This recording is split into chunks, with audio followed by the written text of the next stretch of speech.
Good evening. Welcome to Reloved Guitars.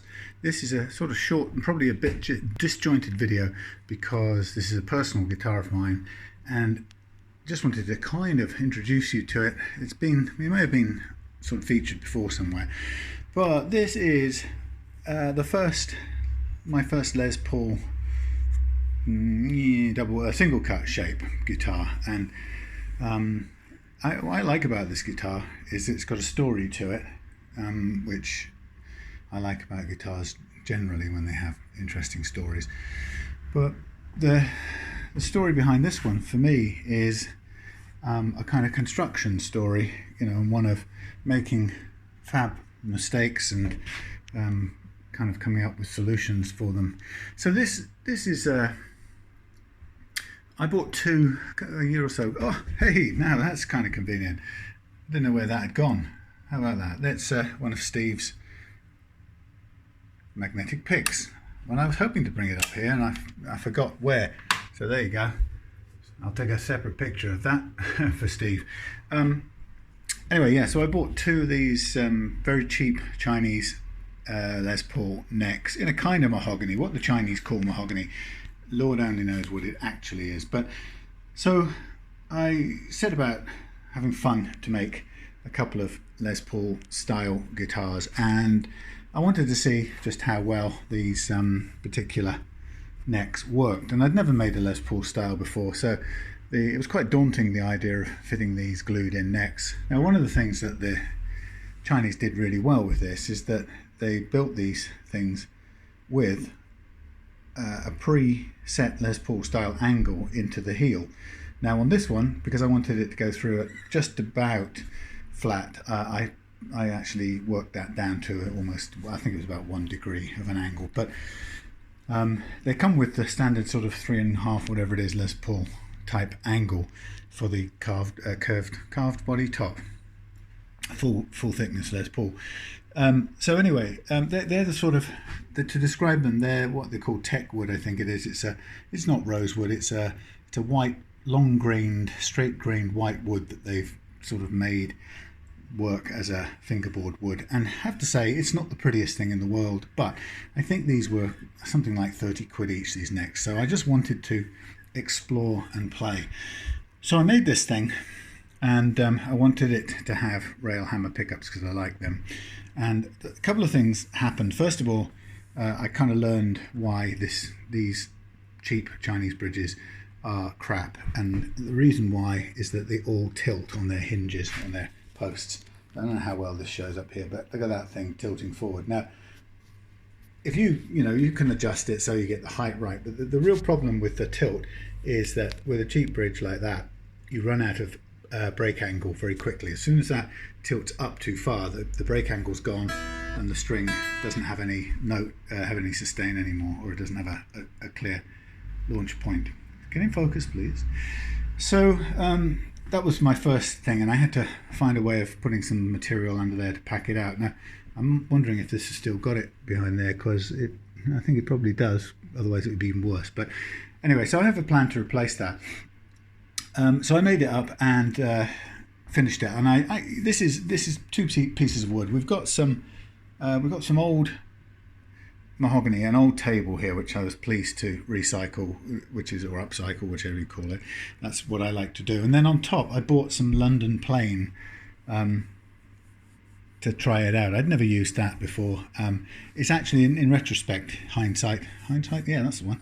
With hindsight, it's I think it's a bit soft for my liking, but it's not a bad looking thing. I mean, it's kind of an interesting sort of digital check pattern to it. And I did a sort of stain sunburst, a fairly crude one, but anyway, but I kept it as a simple finish. So that's overall, do you know what, I can't even remember now. Was it overall? I think it was overall a light true oil finish.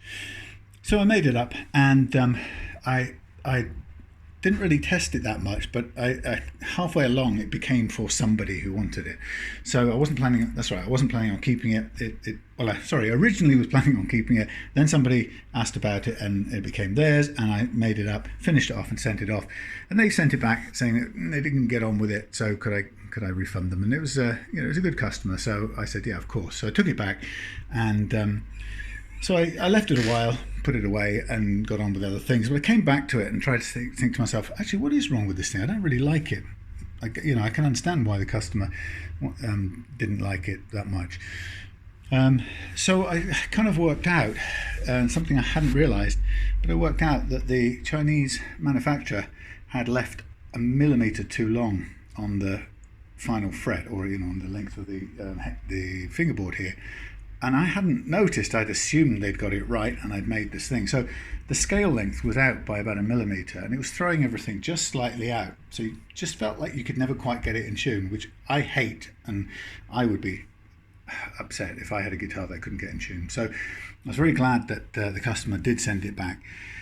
And so when I finally worked out what was wrong, measuring things carefully, as you can see here, if I can get it to ding, I cut back the extra bit. Now you can see that left me with an extra bit here on the original way they'd cut the nut slot, but I wasn't too bothered about that.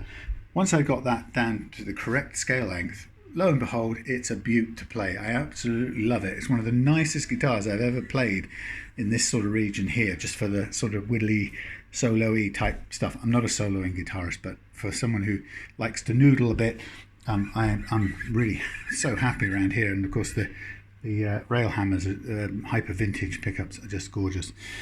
So everything about this guitar went from being horrible, quite understandably, to being fabulous with that addition. And later on, somewhere in life, I'm going to replace this bridge when I figure out just what I'd like to replace it with. But other than that, I'm growing to really love this guitar, including it's got sort of built-in nicks and marks from the construction and from the reclaimed wood. Nothing's perfect, which I was quite happy that it wasn't. It was meant to show its makings, if you like. And there's a stripe across there somewhere. Mind my greasy finger. There's a sort of dark stripe.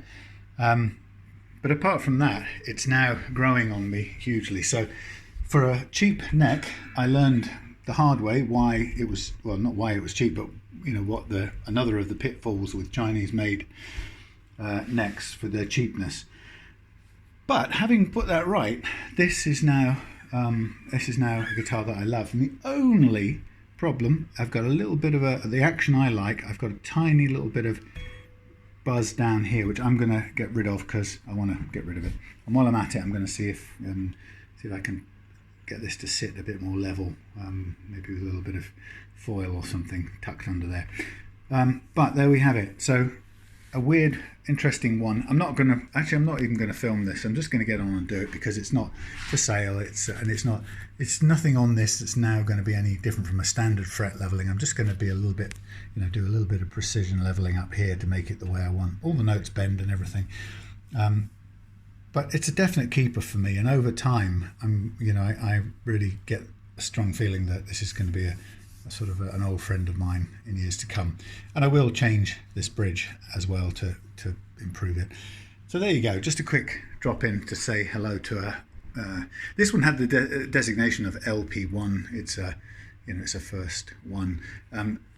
Aaron in Northern Ireland has LP2, which is one I hand finished in a kind of handmade gloss, or a non-machine gloss finish, and it had the curved body and everything on it.